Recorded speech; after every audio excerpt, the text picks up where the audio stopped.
জয় যিশু। ক্রুশবিদ্ধ অবস্থায় প্রভু যিশু যে চতুর্থ বাণীটি বলেছিলেন সেটি হলো, এলোই এলোই লামা সবক্তানি, ঈশ্বর আমার তুমি কেন আমায় পরিত্যাগ করেছো।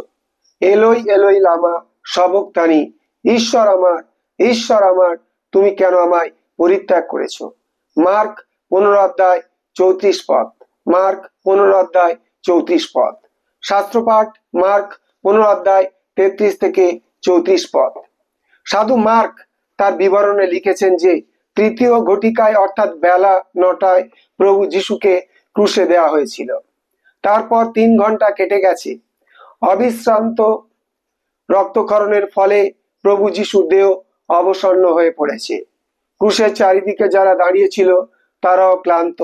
মাথার উপর মধ্যাহ্ন সূর্য। বেলা 12টার সময় এক আশ্চর্য ঘটনা ঘটল। চারিদিকে গভীর অন্ধকার নেমে এলো এবং সারা দেশ 3 ঘন্টা অন্ধকারে ঢেকে রইল। এরপর বেলা 3টে নাগাদ প্রভু যিশু উচ্চরবে বলে উঠলেন, এলোই এলোই লামা সবক্তানি, যার অর্থ ঈশ্বর আমার তুমি কেন আমায় পরিত্যাগ করেছো। এই বাণীটি সম্পর্কে 4টি বিষয় লক্ষ্য করা যায়। প্রথমত, মথি ও মার্ক উভয় এই বাণীটির উল্লেখ করেছেন। মার্ক বলেছেন প্রভু যিশু উচ্চরবে বাণীটি উচ্চারণ করেছেন, মথি তা বলেননি।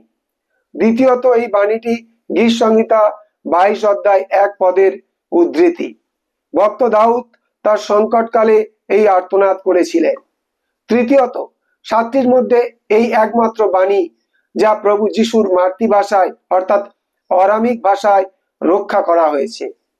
এর নিশ্চয়ই কোনো কারণ আছে, কিন্তু নিশ্চিতভাবে তা বলা যায় না।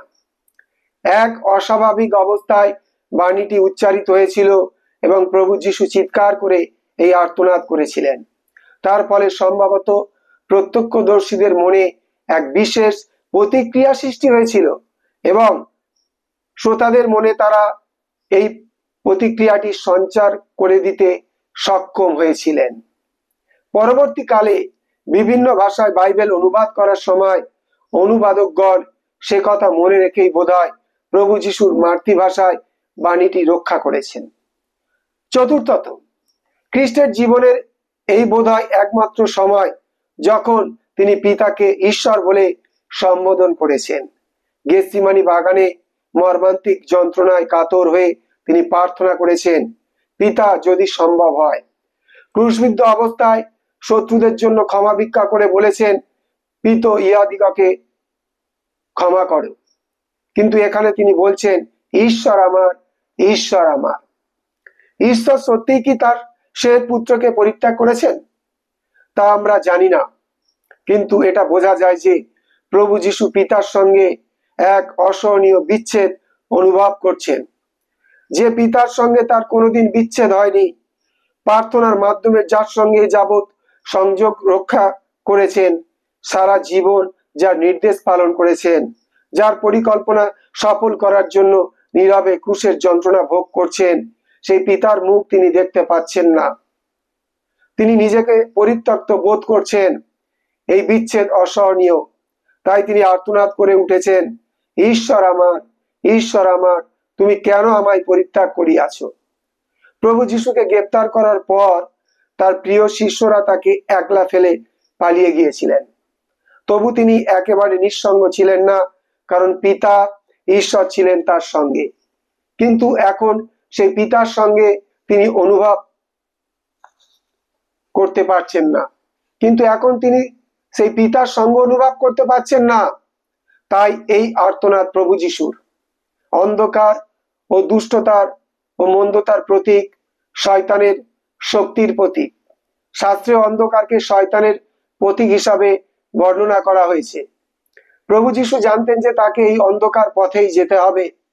সারা জীবন মন্দতা ও শয়তানের শক্তির উপর ঈশ্বরের শক্তির বিজয় তিনি ঘোষণা করেছেন। ওই ক্রুশের উপর শয়তানের সেই শক্তির সঙ্গে তাকে শেষবারের মতো চূড়ান্ত যুদ্ধে অবতীর্ণ হতে হবে। শয়তানকে চরমভাবে পরাজিত করে ঐশ্বরিক শক্তির চরম বিজয় তাকে ঘোষণা করতে হবে। আজ ক্রুশের উপর সেই চূড়ান্ত যুদ্ধে তিনি অবতীর্ণ হয়েছেন। খ্রিস্টের এই মানসিক যন্ত্রণার সূত্রপাত পূর্ব রাত্রিতে গেতসেমানি বাগানে। সেখানে খ্রিস্টের প্রার্থনা ও আত্মসমর্পণের মধ্যেই আমরা খুঁজে পাব পিতা পুত্রের বিচ্ছেদের নিহিত কারণ। খ্রিস্ট প্রার্থনা করেছেন, হে পিতা, যদি সম্ভব হয় তবে ব্যথার এই পানপত্র তুমি দূরে সরিয়ে নাও, কিন্তু তা তো হবার নয়। সমস্ত জগতের পাপের প্রায়শ্চিত্ত তাকে করতেই হবে। এই পরিকল্পনা পিতা ঈশ্বর করেছিলেন সৃষ্টির আদিতে। এ প্রতিজ্ঞা তিনি করেছিলেন আদম ও হাওয়ার কাছে। তাই মুক্তি নাই, পাপের এই গরল তাকে আকণ্ঠ পান করতে হলো। সমগ্র জগতের পাপের প্রতিনিধি হয়ে যে পিতার সম্মুখে তিনি দাঁড়িয়েছেন, তিনি একদিকে যেমন স্নেহশীল পিতা, অন্যদিকে তিনি আবার ন্যায় বিচারক। পাপের সঙ্গে তার কোনো আপোষ নেই। তার বিচার অভ্রান্ত, ন্যায্য এবং নিরপেক্ষ। পাপের শাস্তি মৃত্যু। সেই মৃত্যুর মুখোমুখি দাঁড়িয়ে তিনি যেন ভয়ে শিউরে উঠছেন। সেই মৃত্যুর মুখোমুখি দাঁড়িয়ে তিনি ভয়ে যেন শিউরে উঠেছেন। শয়তান যেন তীব্রভাবে তাকে বলছে, তুমি পরিত্যক্ত, তোমার মৃত্যু নিশ্চিত, তোমার নিস্তার নাই। খ্রিস্ট সম্পূর্ণ মানুষ, আবার সম্পূর্ণ ঈশ্বর। মানব রূপে তিনি নিজেকে পাপীদের মধ্যে পরিগণিত করলেন। সেই পাপের ভয়াবহ পরিণতির কথা চিন্তা করে তিনি কাতর হয়ে পড়েছেন। পাপী আচ্ছাদন। মানুষের পাপী ঈশ্বর ও মানুষের মধ্যে ব্যবধান সৃষ্টি করে, ঈশ্বরের কাছ থেকে মানুষকে বিচ্ছিন্ন করে। যিশু ভাববাদী বলেছেন, তোমার অপরাধ সকল তোমাদের ঈশ্বরের সহিত তোমাদের বিচ্ছেদ জন্মায় আছে।